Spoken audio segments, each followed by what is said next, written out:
Hello everyone and welcome back to the channel. If you're new here, this is Making It Happen with Mary and I am Mary.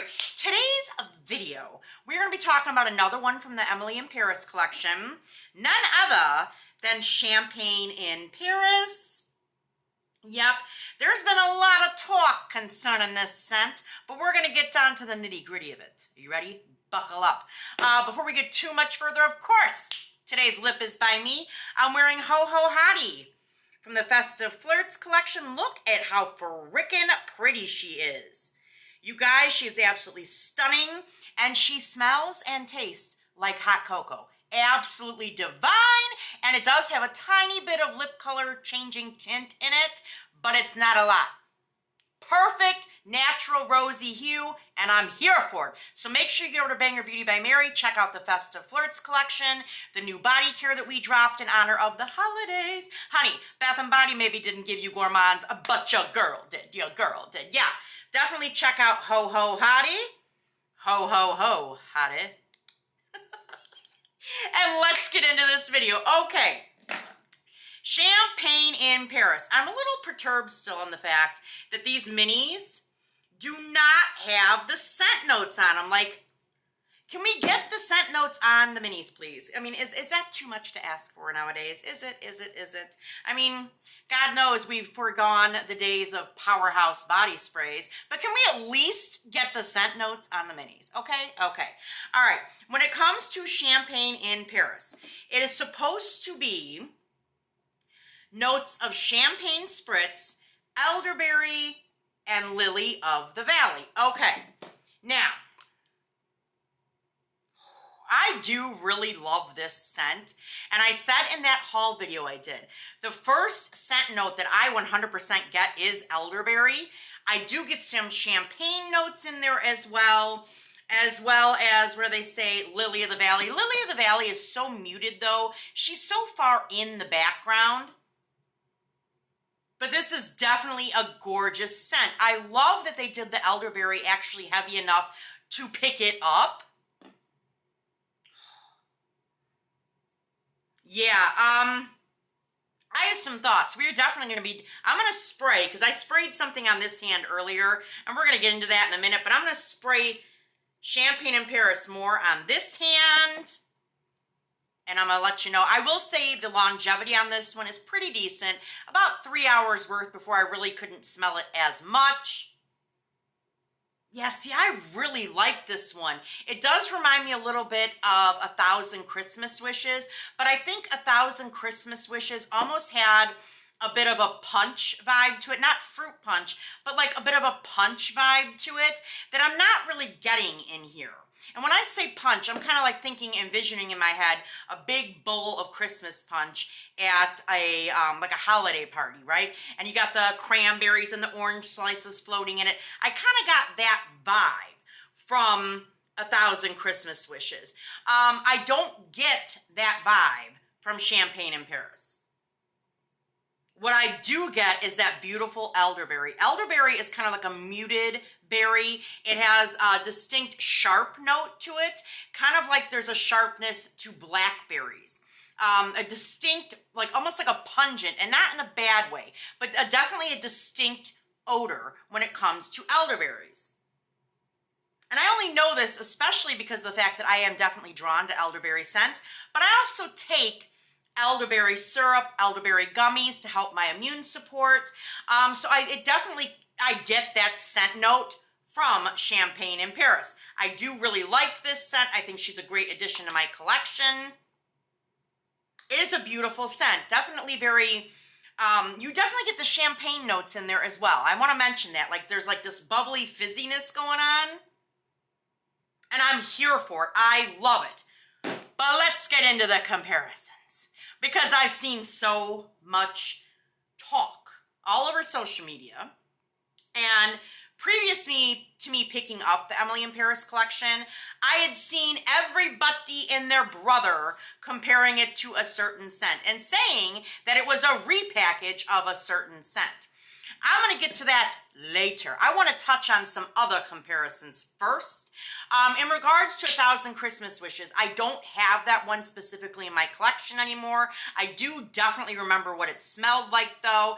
It's a beautiful scent, but it's definitely not Champagne in Paris. Now, there are two other ones in addition to the last one we're going to talk about in a second that I have seen all over social media. One of them was Bright Christmas Morning. Yep, Bright Christmas Morning has scent notes of ripe red berries, blood orange, and crisp apple. I do love this scent. This is beautiful. This is actually even more fruit punch in ways than 1,000 Christmas Wishes. You definitely get that blood orange, you get apple notes, you do pick up berry notes, but I'm thinking they're more like raspberry notes. I'm not really getting like blackberry, blueberry, strawberry, cherry, like I'm not getting those kind of notes. I'm mostly getting more raspberry. It is a beautiful scent though. It's kind of bright. It's very fruity type of a scent. Beautiful, but in comparison to Champagne in Paris, no, this is actually deeper in comparison to Bright Christmas Morning. Deeper, has more warmth to it, more complexity.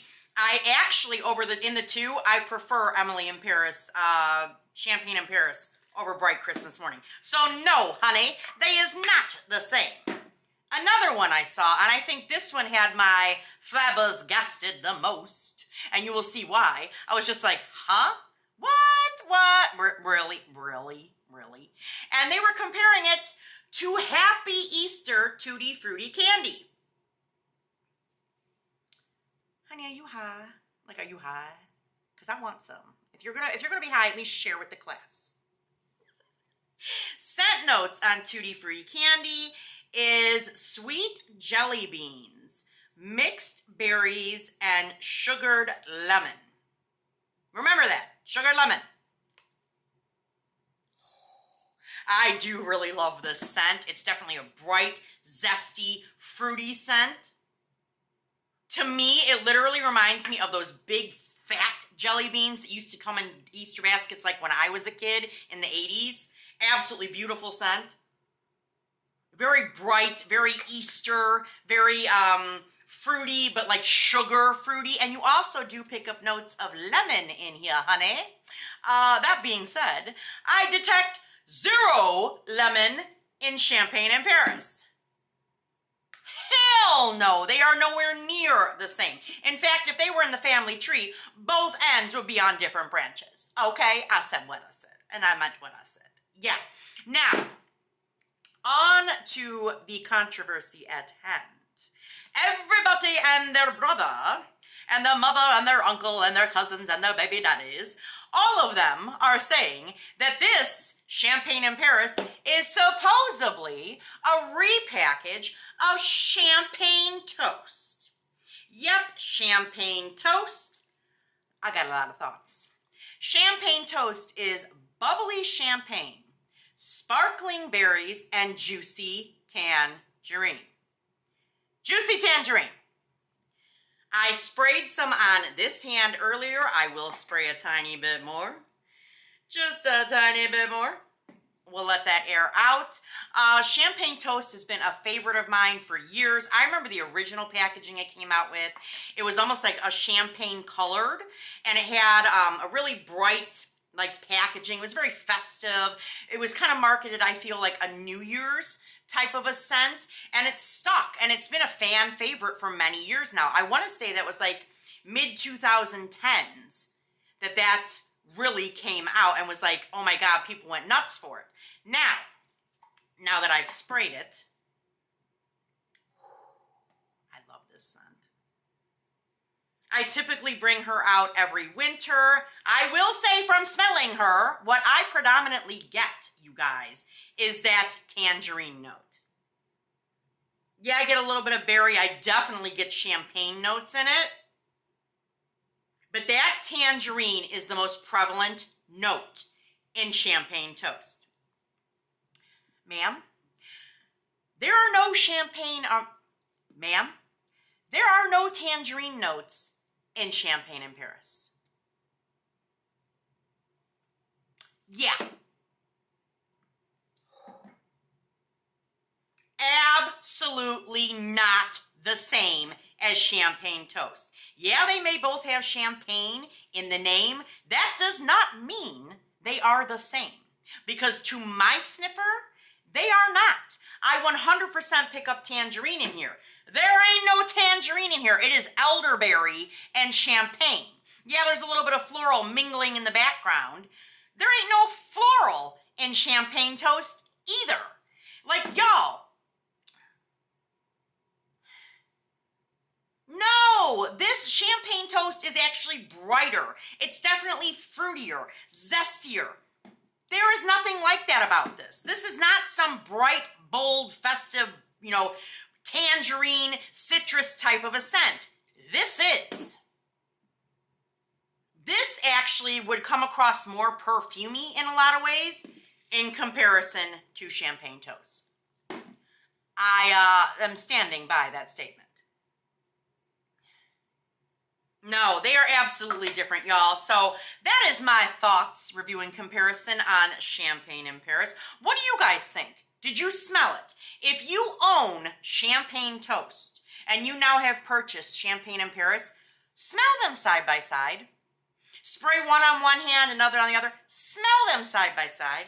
And tell me you don't pick up a tangerine note in champagne toast. There ain't no champagne in here, honey. No. But anyway, you guys, that is my thoughts, review, and comparison. What did you think? Let me know in the comments down below. Do not forget to get over to Bang Your Beauty by Mary. Get you some ho-ho hottie, baby. Ho-ho hottie. She smells and tastes like hot cocoa. I mean, it is. It's an amazing one. It's a good one. It's a good one. It was one of our top sellers, actually, in the last few weeks. So anyway, you guys, we are at my favorite part. Ready? Like, comment, subscribe, and ding the bell so you're alerted every single time your girl uploads. And I will see you in the next one. All right, you guys. Bye-bye.